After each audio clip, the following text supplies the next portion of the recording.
बिहार चुनाव में बहुजन समाज पार्टी यानी बसपा की एंट्री हो गई है। पार्टी ने अपनी ताकत दिखाने के लिए आज से ही कमर कस ली है। आज यानी 10 सितंबर से बिहार में अपनी ताकत दिखाने के लिए पूरी तरीके से मैदान में बसपा उतर चुकी है। पार्टी सर्वजन हिताय जागरूकता यात्रा की शुरुआत कैमूर जिले से कर रही है, जो 11 दिन तक चलेगी और 13 जिलों से गुजरते हुए वैशाली में खत्म होगी।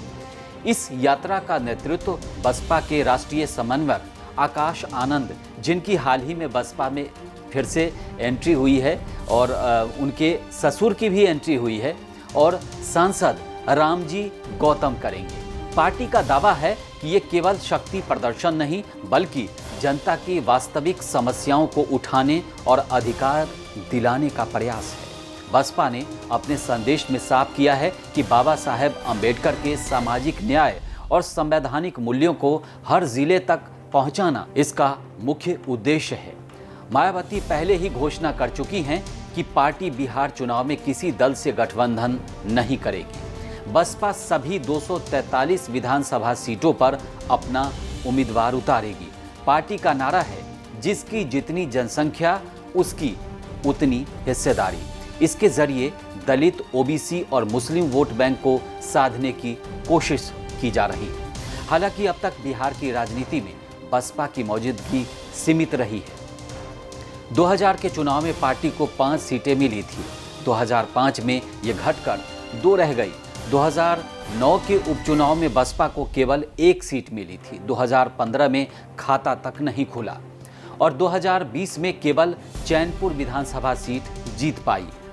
अक्सर इसे वोट कटवा पार्टी मानी जाती है। बसपा को कहा जाता है जिसने आरजेडी और कांग्रेस जैसी पार्टियों को नुकसान पहुंचाया है। कैमूर जिले से यात्रा का आगाज होना बसपा की रणनीति को दर्शाता है। यहां दलित वोटरों की बड़ी संख्या है।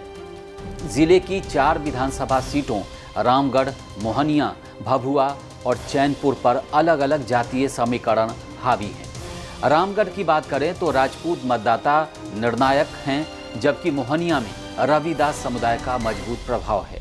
भभुआ ब्राह्मण और कुर्मी दोनों का दबदबा है, जबकि चैनपुर में यहाँ पर राजपूत वोटर्स की संख्या सबसे ज़्यादा है। 2020 में बसपा ने चैनपुर से जीत दर्ज कर अपनी मौजूदगी दर्ज कराई थी। बक्सर जिले की 4 सीटों पर जातीय समीकरण बेहद जटिल है। यहाँ पर ब्राह्मण, कुर्मी, वैश्य, दलित और मुस्लिम सभी समुदायों के लोग हैं। 2020 में आरजेडी, कांग्रेस और वाम दलों ने इन सीटों पर जीत हासिल की थी। अरवल जिले की राजनीति में वामपंथ का दबदबा रहा है। यहाँ अनुसूचित जाति मतदाताओं की संख्या 20% से अधिक है। 2020 में CPI-ML ने यहाँ से जीत दर्ज की थी। जहानाबाद की तीनों सीटों पर वर्तमान में महागठबंधन का कब्जा रहा है। जिले में दलित मतदाता 17% और मुस्लिम करीब 8.5% है।